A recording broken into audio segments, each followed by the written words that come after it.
Nama Bapa, Putra, Roh Kudus. Amin. Shalom Aleichem bersama Mesia. Aleichem Shalom. Selamat sore semua. Kita akan lanjutkan pelajaran kita hari ini, yaitu dari Lukas pasal 16.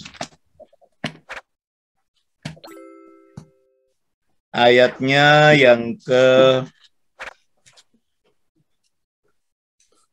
19 sampai 31. Ada seorang kaya yang selalu berpakaian jubah ungu dan kain halus, dan setiap hari ia bersukaria dalam kemewahan. Dan ada seorang pengemis bernama Lazarus, badannya penuh dengan borok, berbaring dekat pintu rumah orang kaya itu, dan ingin menghilangkan laparnya dengan apa yang jatuh dari meja orang kaya itu. Malahan anjing-anjing datang dan menjilat boroknya. Kemudian matilah orang miskin itu, lalu dibawa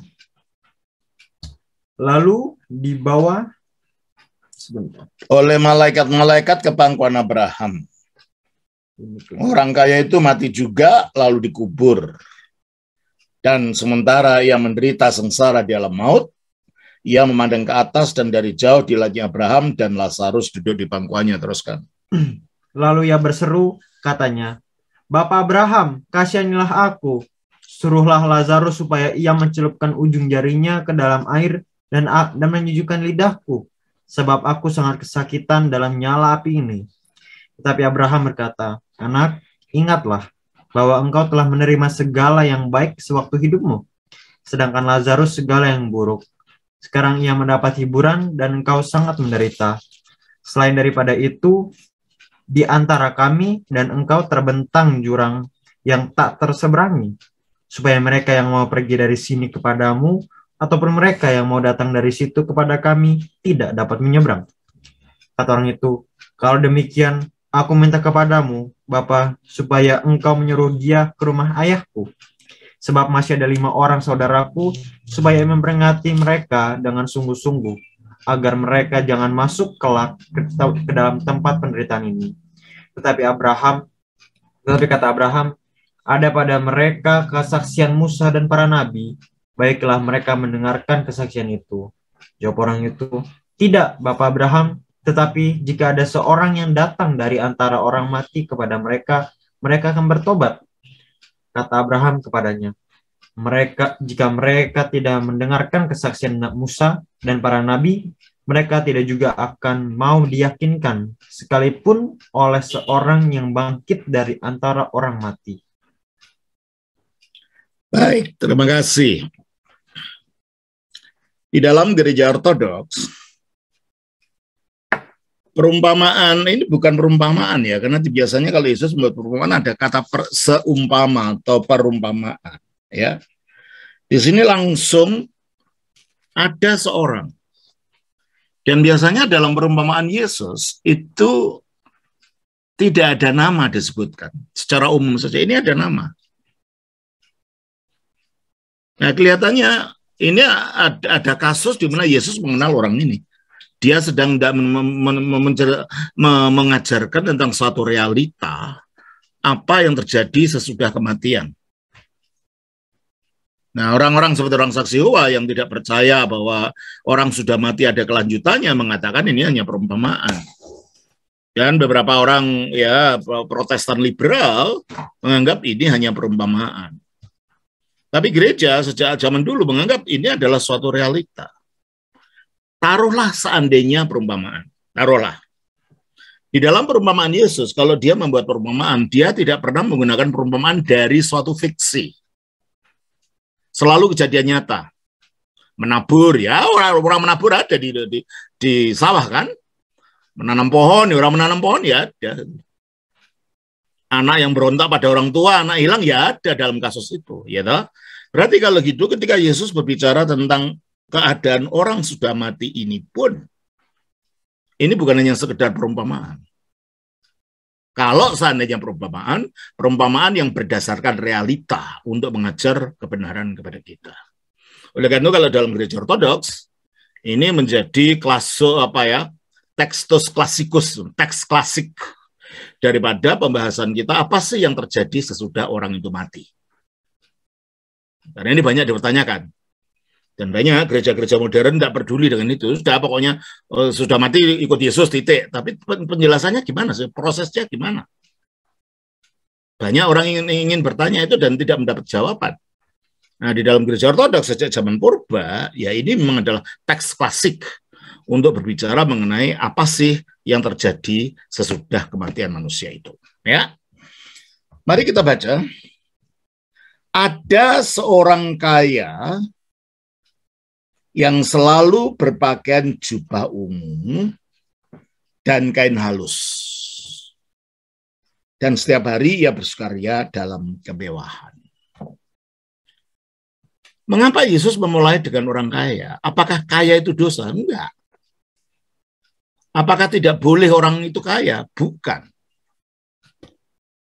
Apakah orang kaya itu pasti masuk neraka? Enggak juga. Nah, orang kaya macam mana? Abraham kaya. Di dalam Alkitab dikatakan dia berlimpah-limpah dengan ternak, kambing, emas, perak gitu kan. Dan itu berkat dari Tuhan. Dan dia bapak orang percaya. Tapi ada orang-orang kaya yang oleh karena kekayaannya matanya dibutakan untuk melihat realita yang lebih dalam dari kehidupan, sehingga kekayaan itu akhirnya menjadi pujaannya. Kekayaan itu menjadi tujuan akhir dalam kehidupannya, dan kekayaan itu menjadi kacamata untuk melihat kehidupan dan melihat sesama. Dan sebenarnya Yesus mengatakan ini adalah untuk mengkritik orang-orang yang itu tuh hadir, yang kebanyakan adalah orang-orang kaya yang cinta uang. Coba kita baca di dalam Lukas nomor 16 ayat yang ke-14 dalam konteksnya. Semuanya itu didengar oleh orang-orang Farisi, hamba-hamba uang itu, dan mereka mencemoohkan dia. Orang Farisi disebut hamba-hamba uang. Filargi. Dari kata philo, artinya mengasihi, mencintai, menyukai. Argiri itu artinya perak, para pecinta perak. Nah, itu adalah menjadi istilah untuk kata-kata tamak, kata-kata rakus. Jadi masalahnya bukan pada kekayaannya sendiri. Masalahnya adalah pada ketergantungan kekayaan sebagai prioritas yang ada diutamakan. Sehingga kekayaan itu menjadi Tuhannya. Itu yang menjadi masalah. Makanya kalau kita lihat di dalam Lukas 16 ayat yang ke-19, ayat yang 13, seorang hamba tidak dapat mengabdi kepada dua tuan, karena jika demikian, ia akan membenci yang seorang dan mengasihi yang lain. Atau ia akan setia kepada yang seorang dan tidak mengindahkan yang lain. Kamu tidak dapat mengabdi kepada Allah dan kepada Mammon. Kamu tidak dapat mengabdi kepada Allah dan kepada Mammon. Sebab itu menduakan Tuhan. Oleh karena itu, Alkitab juga mengatakan, keserakahan itu semacam penyembahan berhala. Kita baca Kolose pasal 3 ayat 5. Karena itu, matikanlah dalam dirimu segala sesuatu yang duniawi, yaitu percabulan, kenajisan, hawa nafsu, nafsu jahat, dan juga keserakahan yang sama dengan penyembahan berhala. Keserakahan yang sama dengan penyembahan berhala. Mengapa? Karena dengan keserakahan itu benda atau uang atau harta itu dijadikan prioritas dalam hidup, dan itu yang menjadi nilai terpuncak di dalam kehidupannya, jadi mendekati pada penyembahan. Makanya keserakahan itu sama dengan penyembahan berhala. Nah, ini yang sedang dikritik oleh Kristus. Dengan mengingatkan bahwa kehidupan itu tidak berhenti pada yang duniawi ini saja. Ternyata sesudah kita mati, ini masih ada kelanjutan. Kematian itu bukan akhir dari segala-galanya, tapi itu permulaan dari sesuatu hidup yang baru. Permulaan dari modus kehidupan yang baru. Makanya dikatakan dalam ayat ini, Lukas 16 ayat 19, ada seorang kaya yang selalu berpakaian jubah ungu Nah, jubah ungu itu adalah jubah keningratan di zaman itu. Orang kaya, pegawai-pegawai senator di Roma itu pakai jubah ungu. Itu lambang orang ningrat, orang kaya, ya kan? Dan kain halus juga itu hanya digunakan oleh orang-orang kaya. Itu lambang dia sangat hidupnya sangat mewah, gitu ya. Dan setiap hari ia bersukaria dalam kemewahan. Jadi orang ini adalah orang yang hanya semata-mata memandang yang jasmani, memandang yang duniawi, memandang kepentingan-kepentingan perut saja, sepertinya jadi katakan di dalam Filipi 3:19, ayat 18-19 lah. Karena seperti yang telah kerap kali kukatakan kepadamu, dan yang kunyatakan pula sekarang sambil menangis, banyak orang yang hidup sebagai seteru salib Kristus. Maksudnya apa hidup sebagai seteru salib Kristus? Maksudnya dia memanjakan hawa nafsunya dengan tidak mau menyalibkan hawa nafsu itu. Jadi salib menjadi seteru.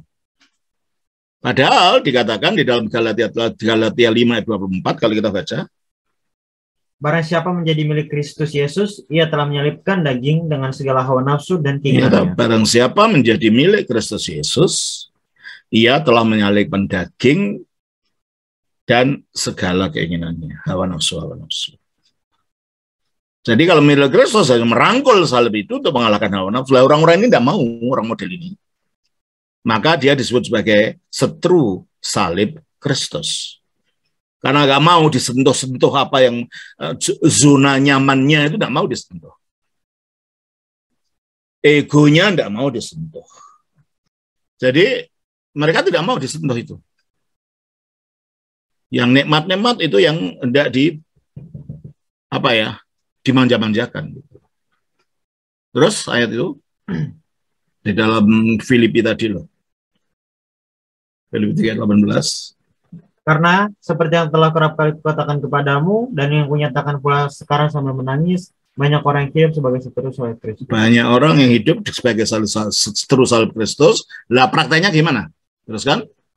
Kesudahan mereka ialah kebinasaan. Nah, akhirnya ke sana. Kalau hanya hawa nafsu yang diikuti, akhirnya menghancurkan kehidupannya sendiri. Terus? Tuhan mereka ialah perut mereka. Tuhan mereka adalah perut mereka. Jadi hanya memanjakan kenikmatan duniawi. Terus? Kemuliaan mereka ialah aib mereka. Nah, kalau mereka berbuat aib malah tidak malu. Wah, diceritakan kalau yang perempuan ganti-ganti laki-laki, ketemu sama ibu-ibu, sama sosialitanya, diomong tentang laki-laki ini ganti dan itu, malah ada arisan laki-laki, ada arisan berondong kan, saya baca di cari berondong gimana sih? Itu aibnya malah jadi kemuliaan gitu kan. Yang bapak-bapak sama aja gitu. Kalau ketemu yang diomong apa, ya itulah. Ya kayak gitu. Jadi dunia ini sekarang aib, mabuk apa itu malah sesuatu yang dipuji-puji. Terus? Pikiran mereka semata-mata tertuju kepada perkara pikiran mereka semata-mata tertuju pada yang duniawi. Kita baca juga dalam Efesus 4 ayat 19. Perasaan mereka telah tumpul. Perasaannya tumpul, enggak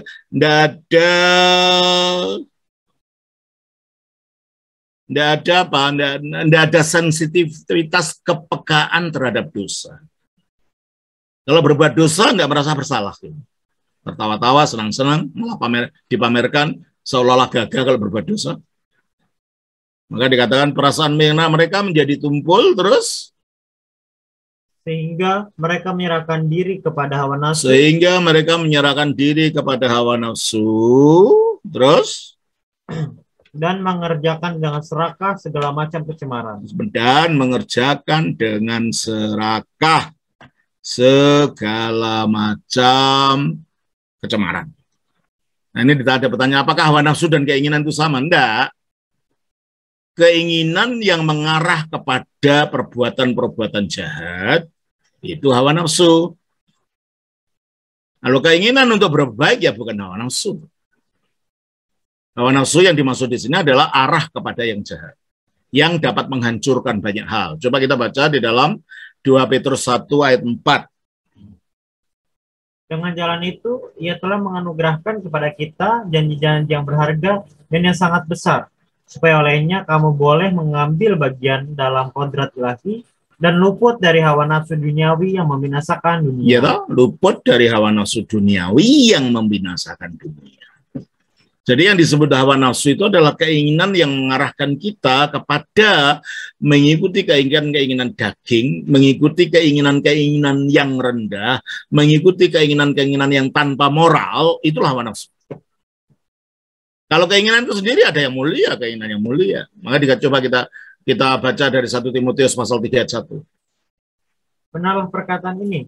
Orang yang menghendaki jabatan pendiri jemaat menginginkan pekerjaan yang indah. Ya, orang yang menghendaki menjadi pendiri jemaat, menjadi episkop, menjadi uskop, menginginkan pekerjaan yang indah. Ini kan dipuji, ingin tapi mulia gitu loh. Ingin yang indah, ya. Jadi keinginan tidak sama dengan hawa nafsu. Keinginan jahat ya. Keinginan untuk mengikuti kehendak-kehendak yang dasar tadi, ya. Itu adalah hawa nafsu, ya. Jadi masalahnya kalau kembali kepada Lukas tadi, masalahnya bukan menjadi kaya. Masalahnya bagaimana kita memperlakukan dan melihat kekayaan itu, dan bagaimana kita menghidupi kekayaan itu. Itu yang menjadi masalah. Dan orang ini hanya hidup dalam mewah-mewah, sudah tidak tahu apa-apa, tidak peduli dengan sesamanya. Maka nanti akan ada kontrasnya di ayat yang ke-20. Dan ada seorang pengemis. Ya, orang ini kan tidak kenal. Saya ingat waktu itu ada satu bupati di salah satu kabupaten di Jawa Barat ini. Tetangganya itu ada orang miskin sampai tidak bisa makan. Bupatinya tidak tahu. Ada seorang janda. Rumahnya padahal dekat di bupati ini. Nah, orang model ini yang dia sangat kaya dan akhirnya tertangkap sebagai koruptor bupati. Orang semacam ini yang hanya menumpuk ke kekayaan untuk dirinya sendiri dan melupakan tetangganya yang seharusnya dia dapat menolong, tapi tidak.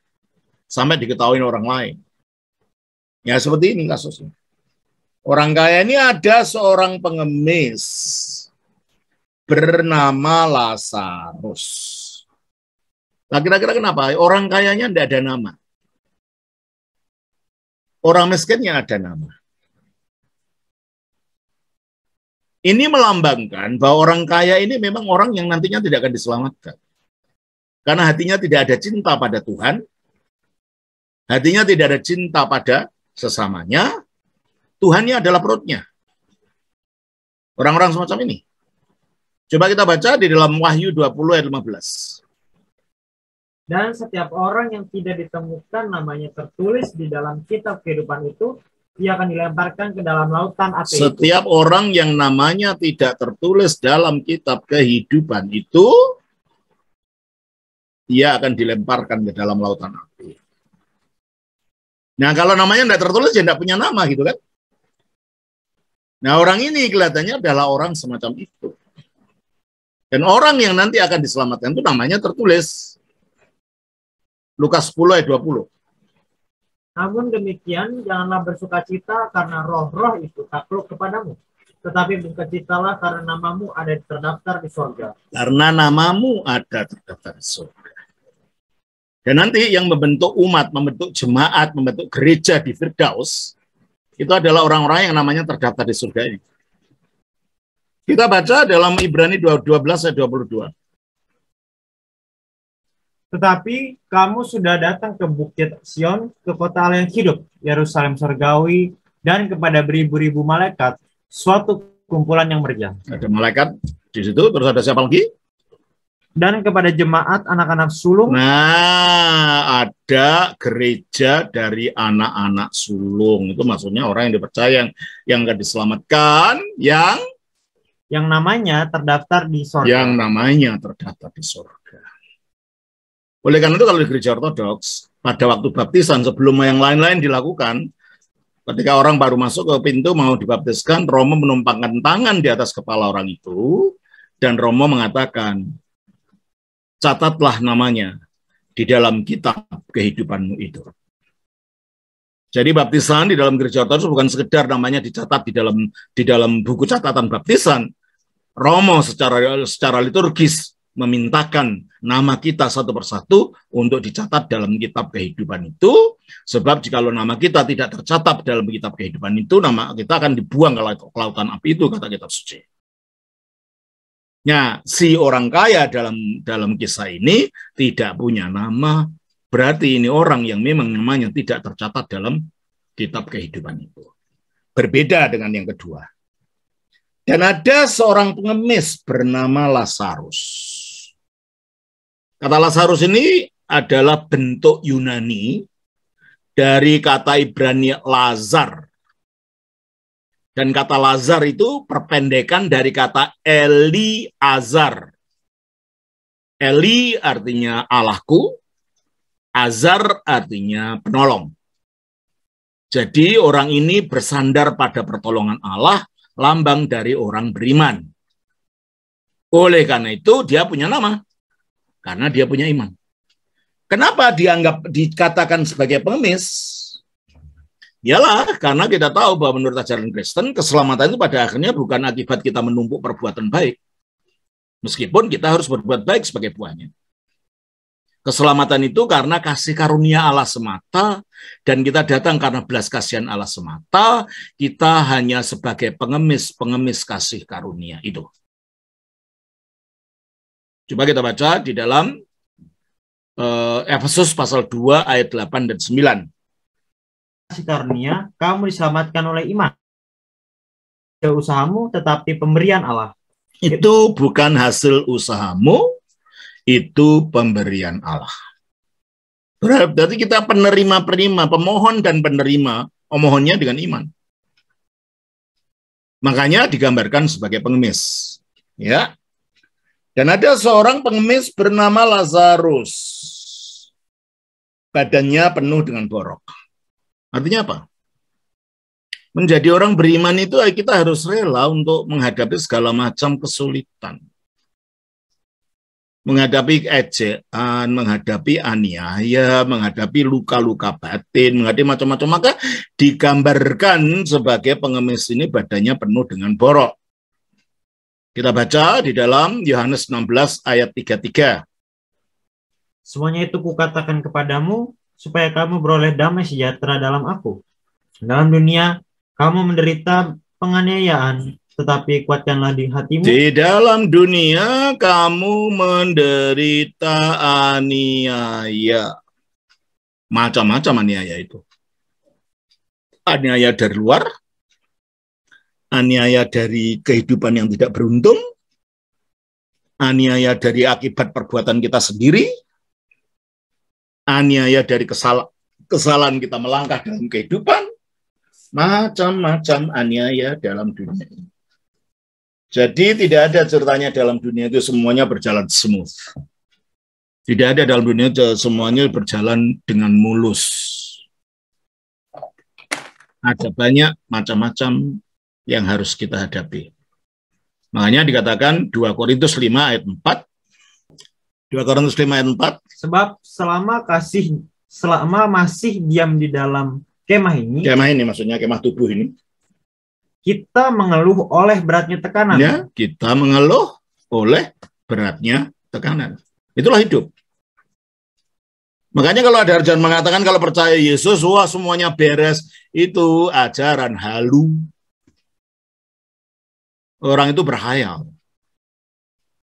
Yesus tidak menghilangkan masalah, tapi Yesus menguatkan kita di dalam menghadapi masalah untuk kita selesaikan. Jangan diajar dengan ajaran-ajaran mimpi. Dalam nama Yesus hutangku hilang. Ya enggak, kalau enggak kamu bayar tidak akan hilang, hutang tetap ada gitu ya. Dalam nama Yesus aku bisa bayar hutang. Kalau aku enggak kamu kerja gimana bisa bayar hutang? Umpamanya gampangannya begitu. Kita harus hidup waras ya. Karena banyak orang oleh agama dia diajar jadi orang gila itu enggak waras, artinya otaknya enggak digunakan. Injil tidak mengajar begitu. Ya. Oleh karena itu Injil memberitakan realita bahwa selama kita di hidup ini banyak sekali pergumulan. Ayub 7 ayat 1. Bukankah manusia harus bergumul di bumi? Dan hari-harinya seperti hari-hari orang upahan. Nah, hari-harinya seperti hari orang upahan. Ada 2. Seperti kepada seorang budak yang merindukan naungan, seperti kepada orang upahan yang menanti-nantikan upahnya. Nah, itu. Aku udah kerja dari pagi, kok gak ini tauke ini kok bayar sih. Bos ini kok gak bayar sih. Nah, kadang-kadang kita hidup seperti itu. Pergumulan demi pergumulan. Maka kita digambarkan sebagai seorang yang penuh borok, pengemis yang penuh borok, ya, dan yang apa? Yang kelaparan. Badannya penuh dengan borok, berbaring dekat pintu rumah orang kaya itu. Saya ingat ada satu buku dulu pernah saya baca. Poverty under the shadow of plenty. Kemiskinan di bawah bayang-bayang kelimpahan. Nah, kita digambarkan kayak itu. Kelimpahan duniawi, orang hidup seenaknya itu, tapi kita mengalami seperti kesulitan, kok sulit hidup ini. Banyak kemelaratan dalam hidup ini. Dan orang yang kelihatannya punya uang pun belum tentu hidupnya puas. Seorang konglomerat saja bisa utangnya banyak di bank, bisa dikejar-kejar. Nah, bagi orang Kristen, itu sesuatu yang diajarkan bukan untuk kita lari, bukan untuk kita usir secara magis dengan mengucapkan nama Yesus. Tetapi dengan kekuatan Yesus kita hadapi dan kita kalahkan sehingga kita makin bertumbuh di dalam kekokohan batin. Kita baca di dalam Filipi 4 ayat yang ke 23-24. Filipi 4 nggak ada ya? Cuma sampai 21 loh. Ya, Filipi 4 ayat sebentar mau lihat. 12 kan. Filipi 4 ayat 12. Aku tahu apa itu kekurangan dan aku tahu apa itu kelimpahan. Itu. Terus? Dalam segala hal dan dalam segala perkara tidak ada sesuatu yang merupakan rahasia bagiku. Itu. Jadi orang Kristen tidak bisa mengharap hanya semuanya smooth. Hanya semuanya berjalan lancar. Orang Kristen harus tahu apa itu kekurangan, apa itu kelebihan, dan di dalam segala sesuatu dia mendapat kekuatan dari Allah. Malah digambarkan di sini sebagai pengemis yang berbaring di bawah bayang-bayang kelimpahan kekayaan orang kaya ini. Kita baca lagi selanjutnya. Lukas pasal 16 ini. Ayatnya yang ke 21. Dan ingin menghilangkan laparnya dengan apa yang jatuh dari meja orang kaya itu. Orang miskin ini berbaring dekat pintu rumah orang kaya dan ingin menghilangkan laparnya dengan apa yang jatuh dari meja orang kaya itu. Ya, ini sesuatu yang lumrah ya. Orang miskin, orang lapar, pengemis, duduk di depan rumah orang yang kaya yang sedang mengadakan pesta pora. Orang yang menunjukkan kelimpahannya di dalam kehidupan. Ya dia pasti ingin untuk mendapatkan sesuatu seperti itu. Dalam hidup itu gitu. Ada keinginan kita untuk mendapatkan seperti yang dibilang orang lain, tapi tidak selalu kita. Dan kita harus rela untuk menerima apa yang diberikan Tuhan kepada kita dengan sukacita. Pada akhirnya orang kaya itu apa sih? Untuk supaya merasa cukup dalam kehidupan dan bahagia. Nah, kalau kita sudah merasa bahagia dan merasa kecukupan dalam hati tanpa ada kekayaan, ya itu sama dengan orang kaya gitu loh. Karena pada akhirnya kebahagiaan itu status batin kok. Bagaimana kita menyikapi kehidupan kita dengan batin yang puas karena Allah. Nah, itulah bahagia yang sesungguhnya. Bukan karena banyaknya uang. Oleh karena itu dalam kisah di dalam sejarah gereja ortodoks, banyak raja-raja yang meninggalkan kerajaannya akhirnya pergi ke biara. Dia merasa bosan dengan kekayaannya, akhirnya menghilangkan semua kekayaannya demi untuk menemukan kebahagiaan yang sebenarnya di dalam menyatu dengan Tuhan. Jika hati ini menemukan damainya dalam Tuhan, maka kekayaan, pangkat, pujian, dan lain-lain itu tidak lagi menjadi prioritasnya. Sehingga kalau dia punya berlebih, dia malah ingin untuk membantu orang lain, memberikan pada orang lain. Sehingga dengan demikian dia belajar untuk menjadi dermawan, dia belajar untuk memilih hati yang welas asih, dan dengan mengolas asih kepada sesama, akhirnya dia membuka dirinya untuk welas asih kepada Tuhan. Karena kalau orang tidak bisa mengasihi sesamanya yang dilihat mata, bagaimana bisa mengasihi Tuhan yang tidak dilihat mata? Bukti kita mengasihi Tuhan yang tidak dilihat mata adalah kita mengasihi sesama. Bukti kita peduli kepada Tuhan adalah kita peduli kepada sesama. Coba kita baca di dalam 1 Yohanes pasal 2. Ayat 10 dan 11. Barang siapa mengasihi saudaranya, ia tetap berada di dalam terang. Barang siapa mengasihi saudaranya, ia tetap berada dalam terang. Dan di dalam dia tidak ada penyesatan. Di dalam dia tidak ada penyesatan. Tapi barang siapa membenci saudaranya, ia berada di dalam kegelapan dan hidup di dalam kegelapan. Ia tidak tahu kemana ia pergi, karena kegelapan itu telah membutakan matanya. Ya. Jadi kalau kita tidak di dalam kasih, ya kita tidak ada dalam Allah.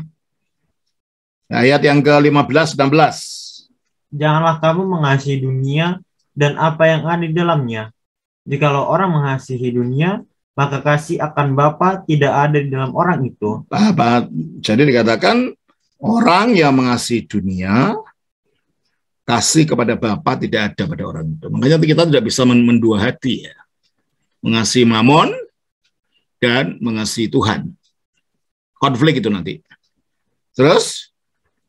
Sebab semua yang ada di dalam dunia, yaitu keinginan daging. Keinginan daging yang sudah kita bicarakan tadi. Dan keinginan mata. Keinginan mata, ya melihat hal-hal yang macam-macam yang mendorong untuk berbuat dosa. Terus? Serta keangkuhan hidup. Dan duduk, entah karena kekayaannya, entah karena wajahnya yang cantik, entah karena kegagahannya, entah karena pangkatnya, entah apa. Jadi hidupnya jadi angkuh dan mudah merendahkan orang. Apa itu? Bukanlah berasal dari Bapa, melainkan dari dunia. Ya. Dan kita diingatkan bahwa model hidup seperti itu standar kehidupan dunia loh itu ya. Dunia tanpa Tuhan itu standarnya gitu. Nah, coba aja kalau dia itu artis-artis itu yang di YouTube itu. Jelek-jelekan apa yang saling diadukan. Harga rumahnya berapa miliar, tas yang diberi berapa miliar, tas yang bermerek itu ya itu apa sih gitu loh, nanti dimakan-ngangkat ya hancur gitu loh. Kok itu dibangga-banggakan dan jelek-jelekan, bertengkar ini dan itu, artis dengan artis. Kadang-kadang aduh ini orang nggak tahu tujuannya apa sih hidup ini. Oh, ini buat rebutan. Kadang-kadang bukan hanya artis, malah ada orang yang ngakunya rohani, malah ada yang pendeta juga bertengkar masalah-masalah begitu. Nah ini kita masih hidup di dalam cara pikir yang duniawi. Kita baca ayat yang 1 Yohanes pasal 2 itu, ayat 12.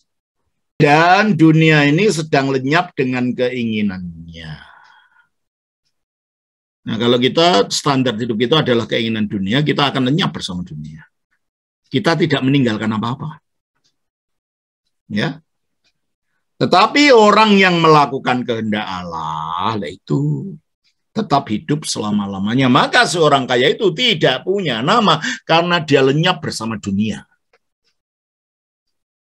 Sedangkan Lazarus punya nama, meninggalkan nama karena dia hidup menurut kehendak Allah meskipun harus menderita. Dan ingin menghilangkan laparnya dengan apa yang jatuh dari orang kaya ini, itu malahan anjing-anjing datang dan menjilat boroknya. Menjadi orang beriman memang harus berani menanggung resiko dihina, direndahkan, yang digambarkan seperti dijilatin anjing ini. Yang digambarkan seperti tubuhnya penuh borok ini. Nah, kalau kita tidak berani menghadapi risiko itu dalam beriman, ya sudah, nggak usah beriman saja. Lebih baik nyemplungkan sekalian jadi kayak orang kaya itu. Menghidupi keinginan jasmani. Dengan serakahnya. Dengan tanpa perasaan, tidak mikir lagi. Ya. Ini ada pertanyaan lagi dari Pak Bonar Marbun. Yang terhormat Romo Daniel, salam sejahtera Pak Bonar.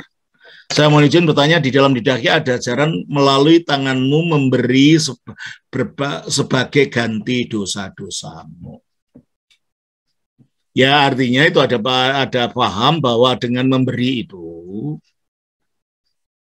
akhirnya kita menghilangkan sifat ketamaan. Yang ketamaan itu sering itu menyalahi saudara. Dan kalau kita memberi, maka sifat kemurahan yang muncul. Dan ketika mempunyai sifat kemurahan, kita tidak akan memiliki hati jahat pada saudara. Sehingga dengan demikian itu menggantikan tindak tanduk dosa tadi, dan Tuhan mengampuni kita, sehingga kita menghilangkan dosa akibat kita berbuat belas kasihan pada orang ini. Ya, terus bagaimana pandangan gereja tentang hal ini? Sudah saya jelaskan, Pak Bonar ya. Mohon pencerahan, terima kasih banyak Romo Daniel. Terima kasih. Ya, terus. Nah, dari 3 ayat ini kita melihat orang itu ribut dengan masalah-masalah itu.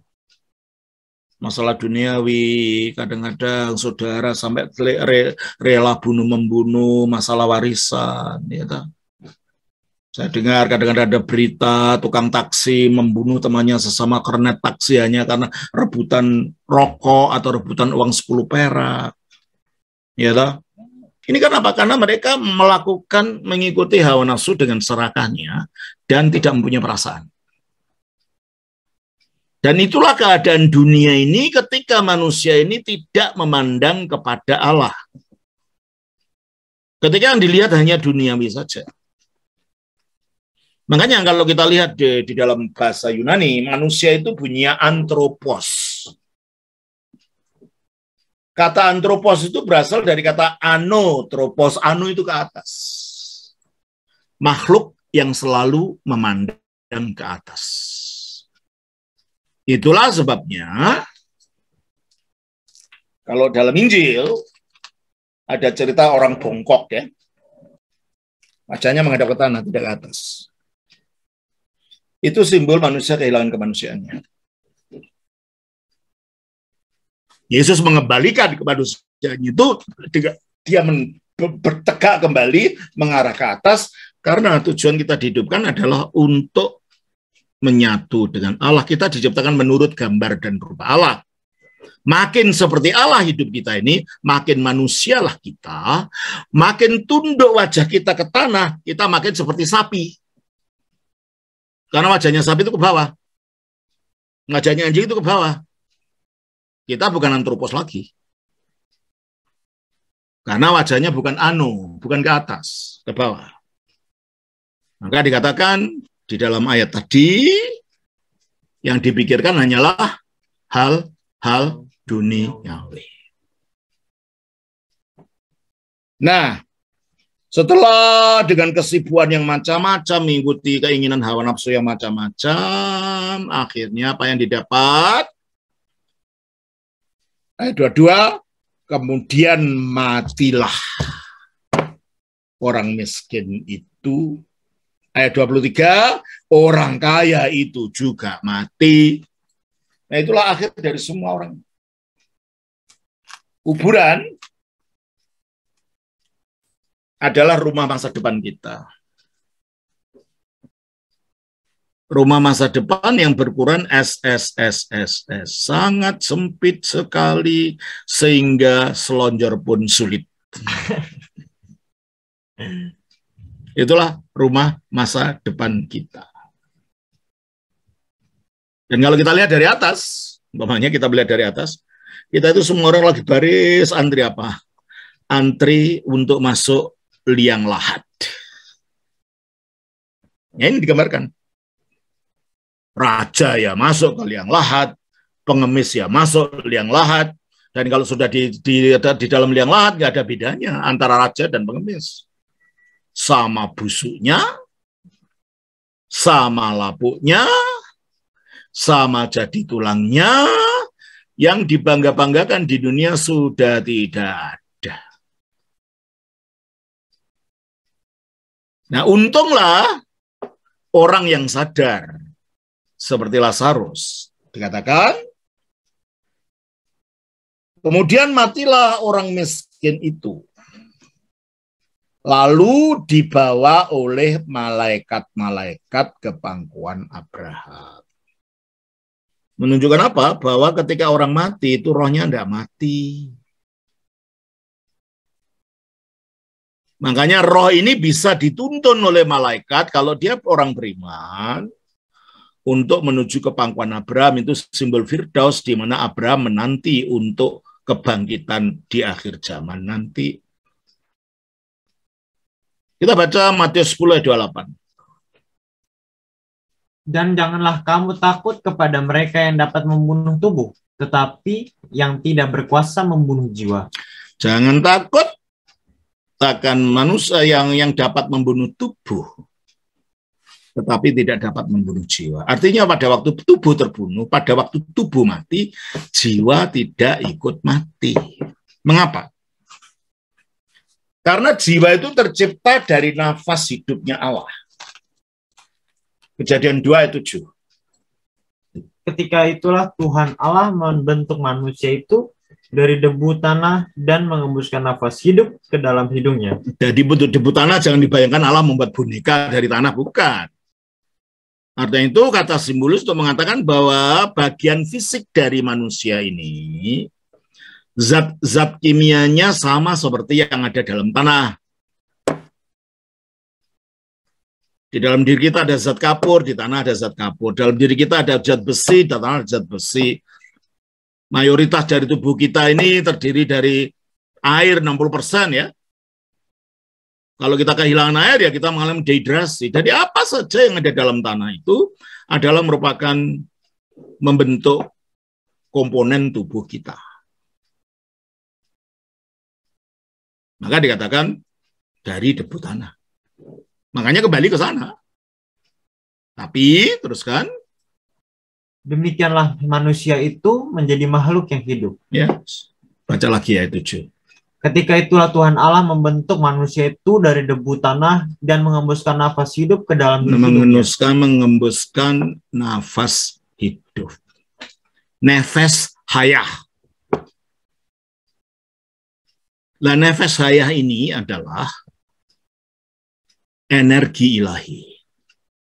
Dan energi itu tidak bisa musnah, energi itu tidak bisa hancur, dan energi inilah yang menjadi bahan terciptanya perangkat-perangkat batiniah kita. Jiwa, roh, semua perangkat batiniah kita ini tercipta dari energi ilahi ini. Oleh itu dikatakan akhirnya manusia menjadi makhluk hidup, bukan makhluk hidup. Nesamah hayah, nyawa yang hidup.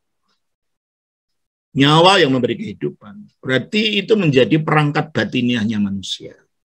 Nah, karena ini tercipta dari energi ilahi, sebagaimana energi dalam alam ini tidak bisa hancur, demikianlah energi ilahi apalagi. Oleh karena itu, ketika roh kita ini keluar dari tubuh, tidak bisa mati, tetap ada.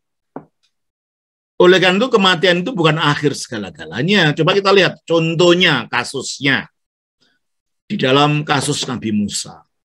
Kita baca Ulangan pasal 34 ayat 5. Lalu matilah Musa, hamba Tuhan itu, di sana di tanah Moab sesuai dengan firman Tuhan. Dan dikuburkannya lah dia di suatu lembah di tanah Moab, di tentangan Bet Peor. Dan tidak ada orang yang tahu kuburnya sampai hari ini. Jadi menurut ayat ini Musa gimana? Mati. Tapi coba kita lihat di dalam Matius 17 ayat 2 ketika Yesus dimuliakan. Lalu Yesus berubah rupa di depan mata mereka, wajahnya bercahaya seperti matahari dan pakaiannya menjadi putih bersinar seperti terang. Terus? Maka nampak kepada mereka Musa dan Elia. Loh, gimana kalau Musa nampak udah mati? Yang nampak ini apa? Rohnya. Berarti roh orang mati itu masih eksis. Kalau Elia lain persoalan, dia memang diangkat hidup. Belum mati, menunggu nanti akhir zaman. Dia akan dibunuh waktu zamannya Antikristus. Kalau Musa memang sudah mati, tapi tahu menampakkan diri. Jadi kita tidak percaya ajaran mengatakan soul sleep, jiwa itu tidur waktu mati. Nggak ada apa-apanya. Tidak, sadar Musa ini menampakkan diri kok. Kita baca juga dalam Wahyu 6, ayat 9. Dan ketika anak domba itu membuka materai yang kelima, aku melihat di bawah mezbah jiwa-jiwa mereka yang telah terdibunuh. Di bawah mezbah jiwa-jiwa mereka yang telah terbunuh. Jadi ini jiwanya saja, tubuhnya tidak ada. Dan ternyata jiwanya di mana? Di bawah mezbah surga. Lalu apa katanya? Mezbah jiwa-jiwa mereka yang telah dibunuh oleh karena firman Allah dan oleh karena kesaksian yang mereka miliki. Terus? Dan mereka berseru dengan suara nyaring. Mereka berseru, mereka masih bisa berdoa, mereka masih punya kesadaran. Orang yang tidak percaya akan eksistensi roh, eksistensi jiwa sesudah kematian ini, orang yang terlalu sok-sokan pandai.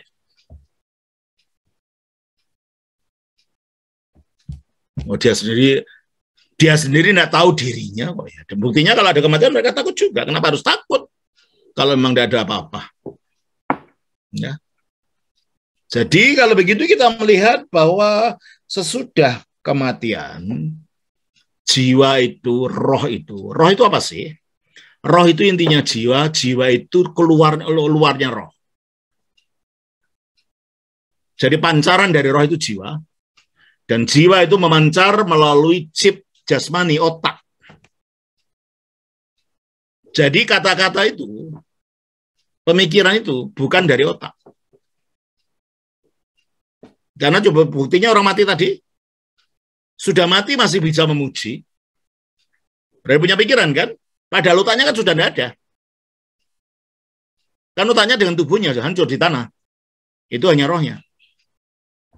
Berarti kalau gitu ekspresi kita yang keluar itu datanya dari dalam.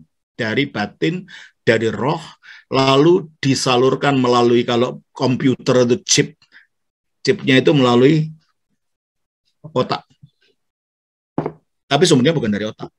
Nah, dokter tidak bisa menyelidiki roh. Rumah sakit roh itu tidak ada. Hanya wahyu ilahi dalam gereja yang menjelaskan kita tentang realita itu. Dan itu banyak diverifikasi oleh pengalaman-pengalaman. Memang roh itu ada. Makanya gereja ortodoks menyebut gereja itu adalah rumah sakit bagi orang berdosa. Rumah sakit bagi roh. Ada rumah sakit untuk tubuh, yaitu rumah sakit biasa itu. Ada rumah sakit untuk jiwa, yaitu rumah sakit jiwa. Dan rumah sakit untuk roh itulah gereja. Melalui ajarannya, melalui sakramennya, melalui doanya, di situ roh akan disembuhkan, dan kesembuhan roh itu lepas dari penyakitnya. Nah, penyakitnya roh itulah hawa nafsu itu. Roh yang sembuh adalah roh yang mengalami penyucian, makanya ada orang suci. Orang-orang kudus itu orang yang telah mengalami kesembuhan melalui obat di dalam gereja, yaitu sakramen, doa, dan misteri-misteri gereja yang lain, gitu loh. Ya. Oleh karena itu, iman Kristen itu bukan hanya sekedar itu ya, apalagi dalam ortodoks ya. Laboratoriumnya beda. Ajaran ortodoks, ajaran Protestan, laboratoriumnya adalah bangku akademis sekolah teologi. Laboratorium pemahaman teologi ortodoks adalah melalui kehidupan nepsis. Nepsis itu berjaga-jaga batin. Pembersihan pikiran, pertobatan, ketaatan kepada Bapa rohani, puasa dan doa. Ya akhirnya sekarang mengalami sesuatu yang mistika gitu loh. Perjumpaan dengan Allah yang bukan berdasarkan kira-kira dan duga-duga. Perjumpaan dengan Allah di dalam batin yang sudah dibersihkan. Itu dia bisa melihat Allah. Makanya dikatakan di dalam Ibrani pasal 12 ayat 14. Berusahalah hidup damai dengan semua orang dan kejarlah kekudusan. Sebab tanpa kekudusan tidak seorang pun akan melihat Tuhan. Nah, tanpa kekudusan tidak seorang pun akan melihat Tuhan. Gimana orang masih bisa berdoa? Hidupnya masih penuh dengan pelemparan dosa, khotbah sana sini, kutip ayat sana sini. Tuhan apa yang diberitakan hanya teori otaknya saja. Makanya bagi kita tidak semua orang bisa jadi teolog. Dalam gereja kita hanya ada 3 orang yang punya gelar teolog. Yohanes penulis Injil. Karena apa? Dia memahami tentang keilahian Kristus secara mendalam, dan itu tidak mungkin kalau tidak diilhami oleh ilahi. Yang kedua adalah Bapak Suci Gregorius dari Nazianzus abad keempat, disebut teolog.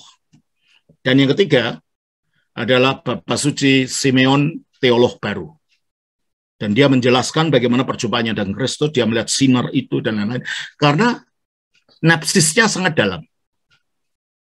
Oleh karena itu tidak cukup kita hafal Alkitab, tahu menafsirkan ini dan itu, kalau itu keluar dari otak. Oleh karena itu dalam gereja ortodoks dikatakan,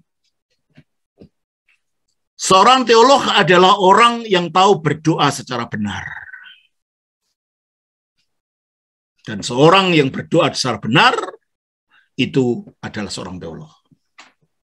Sebab kata teolog itu dari kata theos, artinya Allah, logos itu artinya kata-kata. Kata-kata tentang Allah. Bagaimana kita berkata tentang Allah yang tidak tercipta dan yang gaib itu? Kalau kita tidak bertemu langsung dengan dia. Dan pertemuan itu tidak mungkin terjadi ketika diri kita masih najis. Pertemuan itu tidak akan terjadi ketika kita tidak mengalami pembersihan napsis, keberjaga-jagaan batin ini. Kita baca lagi itu di dalam Ibrani 12:14 itu. Berusahalah hidup damai dengan semua orang dan kejarlah kekudusan. Sebab tanpa kekudusan tidak seorang pun akan melihat Tuhan. Tanpa kekudusan tidak seorang pun akan melihat Tuhan. Melihat saja enggak, kok bisa ngomong. Berhadapanlah dengan Tuhan dulu. Alami Tuhan itu. Jangan hanya berteori sana sini. Kita baca dari Matius pasal 5 ayat 9. Berbahagialah orang yang suci hatinya, karena mereka akan melihat Allah. Jadi kalau nggak suci gimana? Ya nggak melihat. Oleh karena itu, Yohanes itu melihat Tuhan. Coba kita lihat di dalam melihat Tuhan pada waktu dia di Gunung Tabor itu. Dia mengatakan dalam Yohanes 1:14.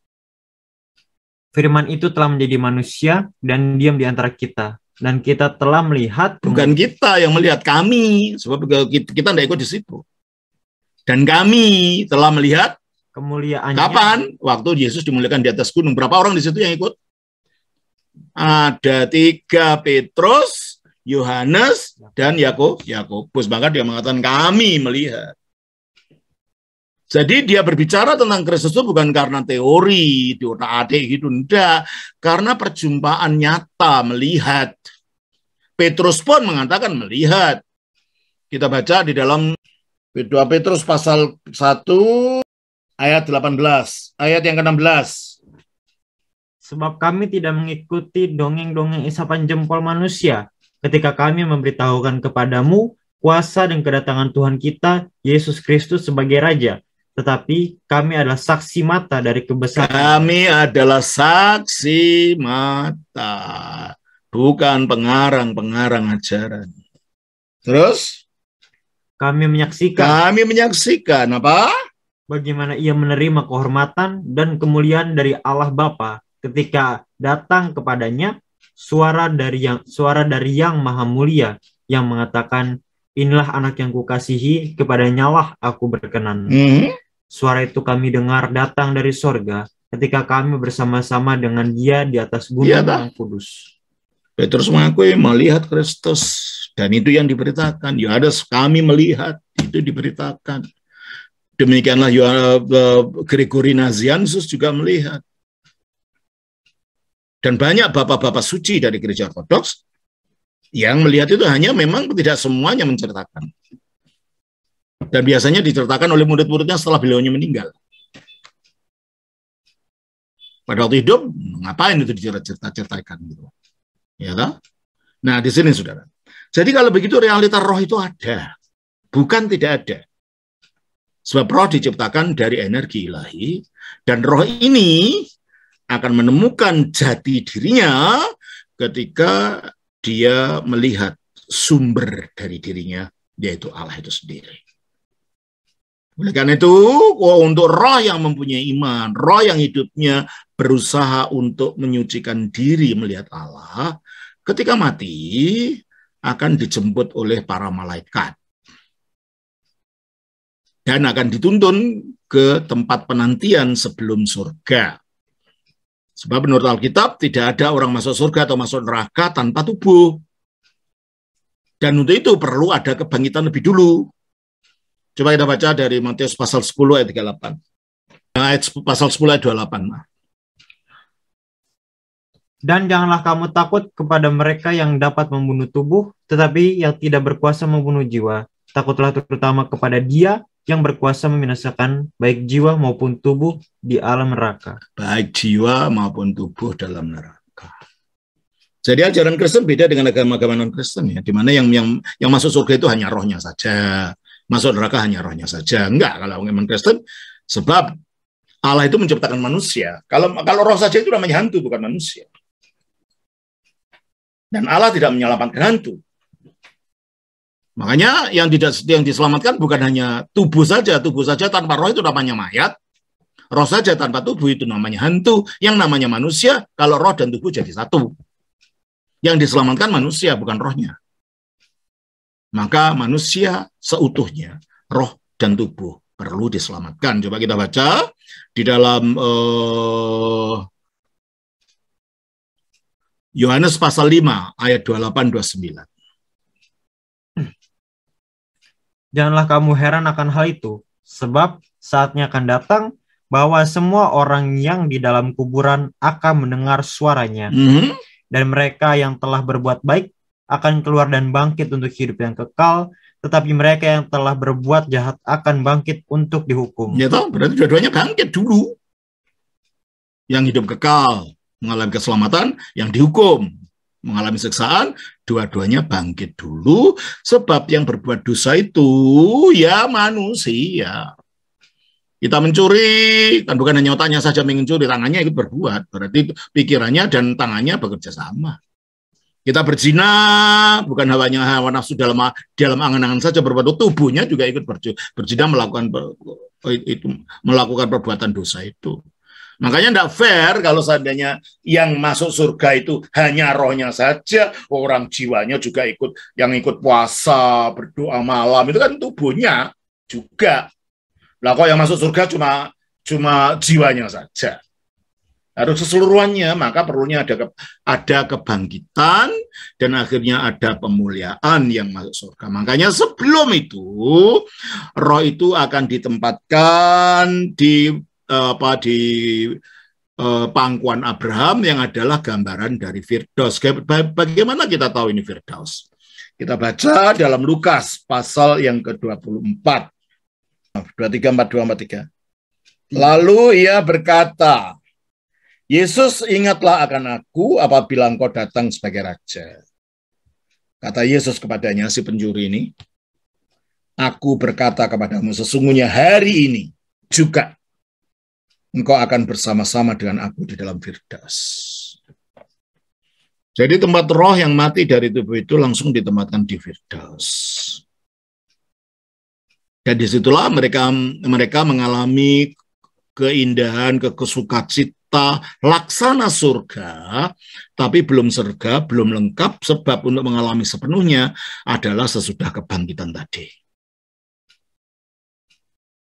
Jadi ini beda dengan ajaran Islam ya. Kalau dalam Islam itu dikatakan nanti ada pertanyaan kubur. Kita tidak ada pertanyaan kubur dalam ajaran Kristen. Yang ada jemputan kubur bagi orang yang percaya. Mengapa? Analoginya gini. Pak Jokowi punya anak enggak? Presiden kita itu. Punya kan? Mas Kaisang. Mas Gibran wali kota Solo. Mbak Kahiyang. Kalau mereka datang ke Istana Bogor, nggak mungkin ditanya sama ajudan. Oh, mari silakan Bapak menunggu di kamar lagi makan sana coba. Diantarlah mereka sampai ke tempat Pak Jokowi. Beda dengan saya kalau masuk. Karena saya bukan anaknya. Apa itu polisi yang menjaga itu di depan pintu gerbang istana pasti tanya, namamu siapa? Kartu penduduknya mana? Tujuanmu ke sini apa? Kalau saya salah jawab bisa dipukul atau diseret ke kemana sama tentara itu. Analoginya begitu.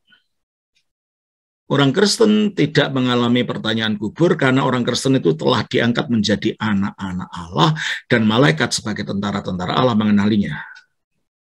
Sehingga dia akan ditempatkan di tempat di mana menanti sang Bapa nantinya. Kalau yang bukan anak Allah, dan dalam Islam orang Muslim itu bukan anak Allah. Ya, makanya kalau mereka ditanya, ya cocok dengan teologinya, gitu loh. Ya kan, karena bukan anaknya, nggak dikenal oleh para ajudan ini. Ya, oleh karena itu kita mengenal jemputan kubur, dijemput oleh para malaikat. Jadi pada waktu kita mati, itu ada sekelompok roh yang menunggu. Sebelah kiri dan sebelah kanan. Sebelah kanan adalah roh-roh malaikat yang menunggu keluarnya roh macam apa yang keluar dari tubuh ini. Tetapi ada sekelompok roh nanti yang menuntut roh orang mati ini. Kita baca di dalam Lukas pasal 12. Ayatnya yang ke-19-20. Sesudah itu, coba kita baca ayat 18. Lalu katanya, inilah yang... Ini berbicara tentang orang kaya yang modelnya seperti orang kaya yang kita baca ini. Orang kaya yang hanya berpikir yang duniawi saja, yang tidak ada cinta pada sesama, dan tidak ada cinta sama Tuhan, yang barangnya saja menjadi pujaannya. Tolong bacakan. Lalu katanya, inilah yang akan aku perbuat. Aku akan merombak lumbung-lumbungku. Rezekinya makin banyak, merombak lumbung yang dilakukan bukan ingat orang miskin, aku berikan sebagian kekayaanku orang miskin, enggak. Hanya menumpuk itu untuk kekayaannya sendiri. Apakah terusnya? Lumbung-lumbungku, dan aku akan mendirikan yang lebih besar, dan aku akan menyimpan di dalamnya segala gandum dan barang-barang. Ya, jangan untuk dirinya sendiri, menimbun kekayaan untuk dirinya sendiri. Terus? Sesudah itu, aku akan berkata kepada jiwaku, jiwaku, ada padamu banyak barang, tertimbun untuk bertahun-tahun lamanya. Beristirahatlah, makanlah, minumlah, dan bersenang-senang. Ini sesatnya pikiran orang ini. Butuhnya jiwa disamakan dengan butuhnya tubuh. Masa jiwa butuh makanan, jiwa butuh minum, jiwa bukan itu kan. Butuhnya jiwa itu rahmat ilahi, iman, ketaatan, itu butuhnya jiwa, sakramen, firman, itu butuhnya jiwa. Nah, orang ini keliru. Jiwaku ada makanan, banyak, tertimbun, ini, itu, yang semuanya duniawi. Makanya ayat 19 dikatakan, Sesudah itu aku akan berkata kepada jiwaku, jiwaku ada padamu banyak barang tertimbun untuk bertahun-tahun. Jiwa tidak butuh barang, tidak butuh. Uang tubuhnya sendiri berwujud barang kan ditinggal, kok masa barang di luar dirinya malah ditumpuk-tumpuk. Terus? Tetapi firman Allah kepadanya, hai engkau orang bodoh. Ya, itulah suatu kebodohan. Bodoh secara batin, bodoh secara roh, bodoh secara rohani. Ya, mungkin dia seorang profesor. Tapi kalau pikirannya seperti itu orang bodoh. Orang ateis itu disebut oleh orang kalau kitab suci sebagai orang bodoh. Bukan bodoh otaknya, mungkin dia brilliant. Kayak siapa itu loh? Yang cacat di Inggris itu. Stephen Hawking, pinternya tapi tidak percaya sama Tuhan. Di mata Allah itu orang bodoh. Karena dia tidak bisa menyelidiki Allah dengan otaknya kan, dan akhirnya tidak percaya ada Tuhan. Coba kita baca dari Mazmur pasal 14. Ayatnya yang ke-1. Orang bebal berkata dalam hatinya tidak ada Allah. Ateisme itu bukan fenomena modern, saudara. Setua kitab suci. Orang bebal berkata tidak ada Allah.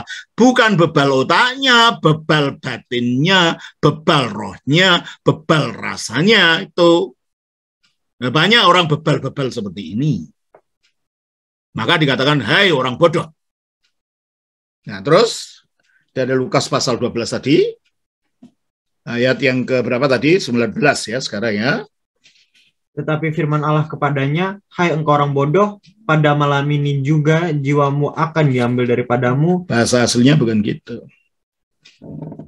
Bahasa aslinya, taftin tinihta, malam ini juga, apetusin, mereka akan menuntut tin psihinsu,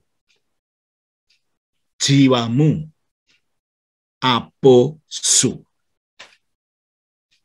Bukan jiwamu akan diambil, bukan. Mereka akan apetusin. Apeto itu menuntut, usin itu mereka. Mereka akan menuntut. Mereka ini siapa? Tidak mungkin Allah. Kalau Allah kan dia. Apa malaikat? Enggak, malaikat tugasnya bukan untuk menuntut, malah menuntun. Jadi siapa ini? Kelompok-kelompok roh jahat itu.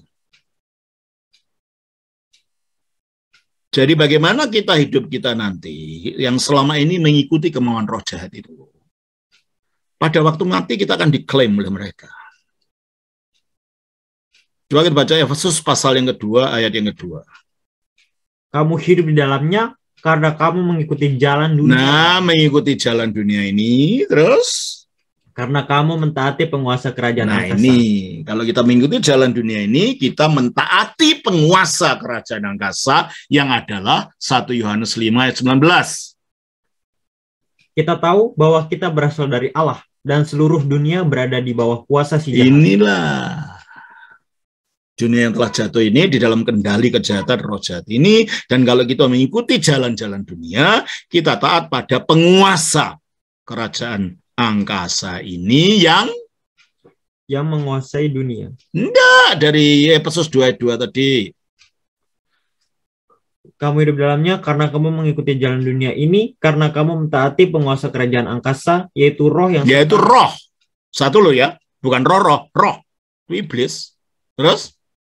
Yaitu roh yang sekarang sedang bekerja di antara orang-orang. Nah, dialah yang memprovokasi kita mengikuti hawa nafsu, memprovokasi kita berbuat dosa dengan mengerahkan bawahan-bawahannya.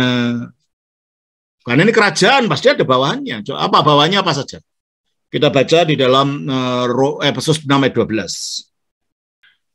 Karena perjuangan kita bukanlah melawan darah dan daging, tetapi melawan pemerintah-pemerintah. Nah, bukan melawan darah dan daging, berarti melalui roh. Nah, roh-rohnya ada jenjangnya, sebutannya apa aja? Melawan pemerintah. Pemerintah ini bukan pemerintah dunia, ini pemerintah yang tidak nampak tadi. Terus? Melawan penguasa-penguasa. Melawan penghulu-penghulu dunia. Yang gelap ini. Melawan roh-roh jahat di udara. Melawan roh-roh jahat di udara. Jadi ada jenjangnya. Dan mungkin ada departemen pemprovokasi dosa. roh yang memprovokasi manusia untuk mencuri, roh memprovokasi manusia untuk senang berbohong, memprovokasi manusia untuk jadi koruptor. Itu ada roh-rohnya, dan mereka ini akan mengklaim,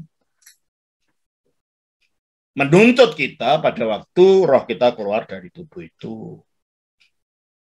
Makanya, mengapa sih orang Ortodoks mendoakan, menunggu orang yang mau itu dengan doa? Karena apa? Untuk melawan itu dia nggak bisa sendirian.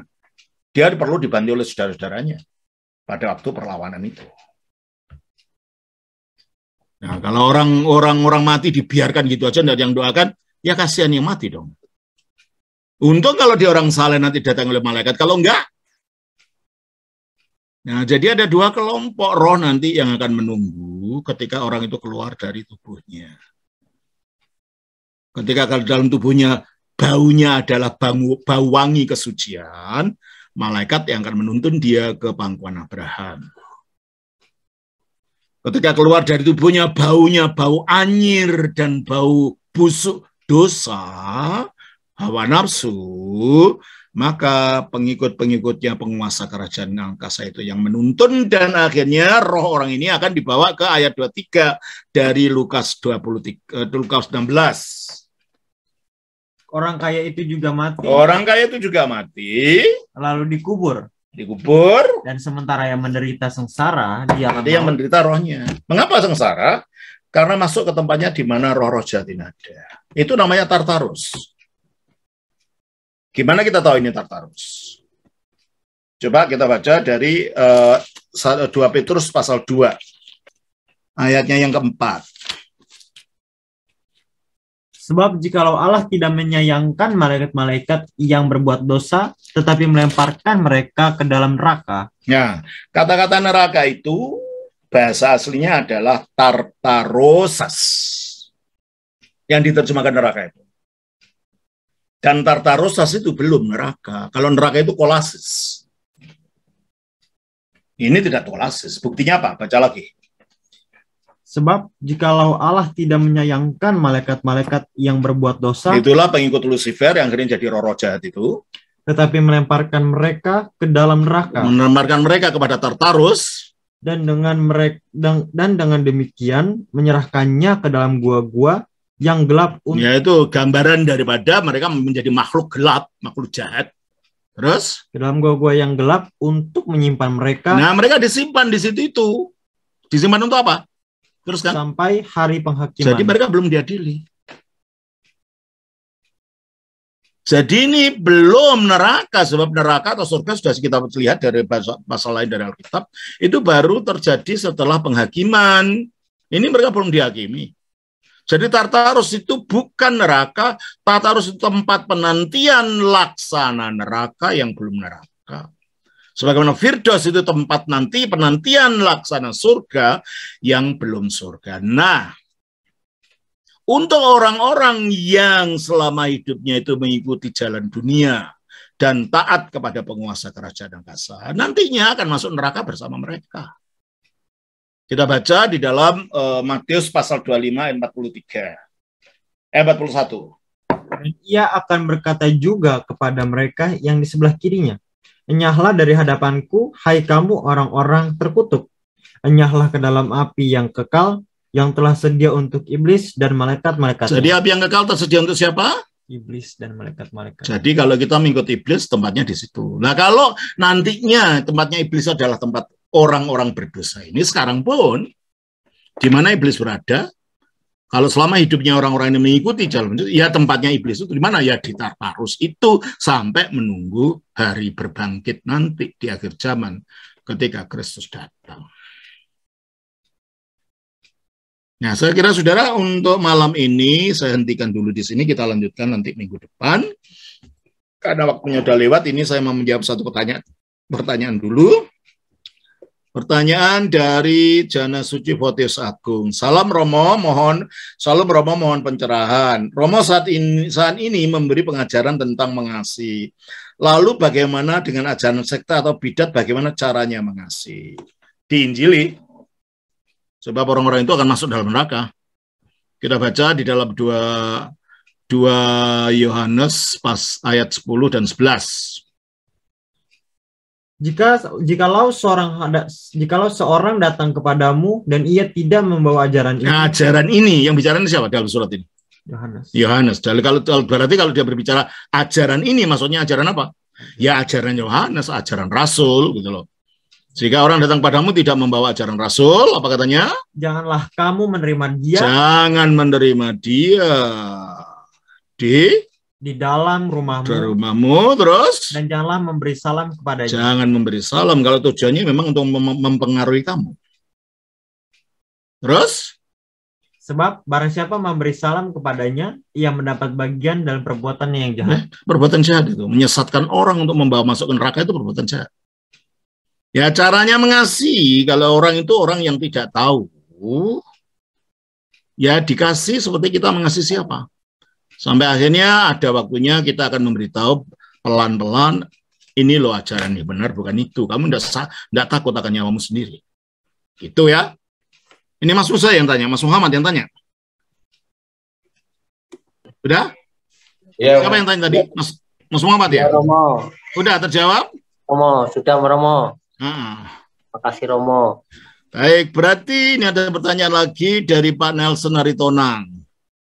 Berarti jika jiwa seseorang sakit, berarti roh manusia itu sendiri yang bermasalah ya Romo? Ya iya, roh manusia itu kan dalam keadaan sekarang itu kan roh yang sudah sakit karena dosa. Bahkan terputus dari hidupnya Allah. Karena terputus dari hidup, yaitu mengalami kesakitan dan munculnya hawa nafsu itu. Gitu. Dan itu akhirnya menimbulkan macam-macam di dalam jiwanya manusia.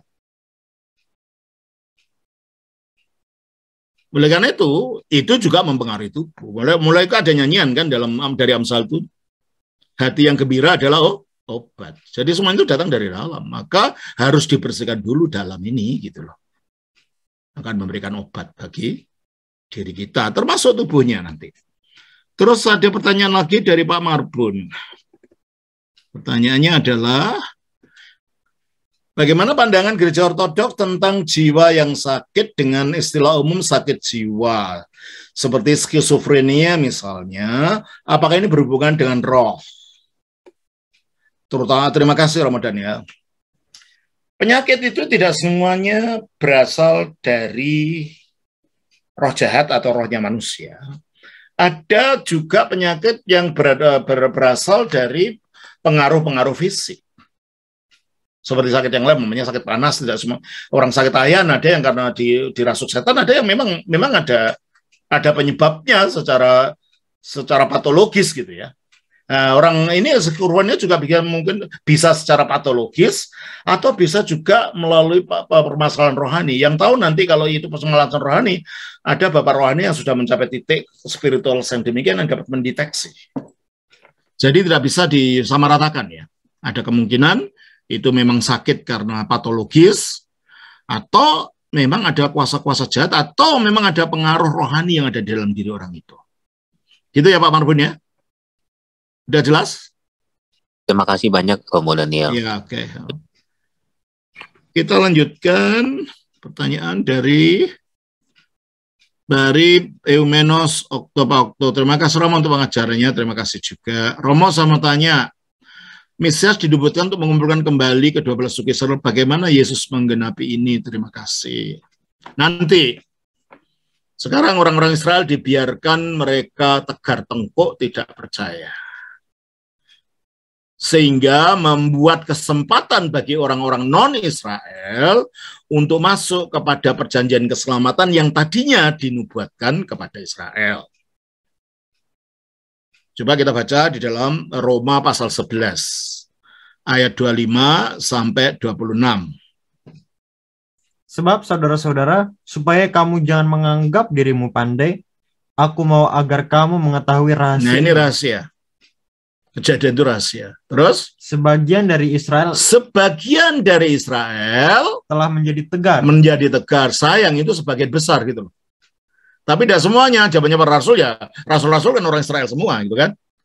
Tapi mayoritasnya sebagian tegar gitu loh. Terus? Sampai jumlah yang penuh. Sampai kapan mereka tegar itu? Sampai jumlah yang penuh dari bangsa-bangsa lain.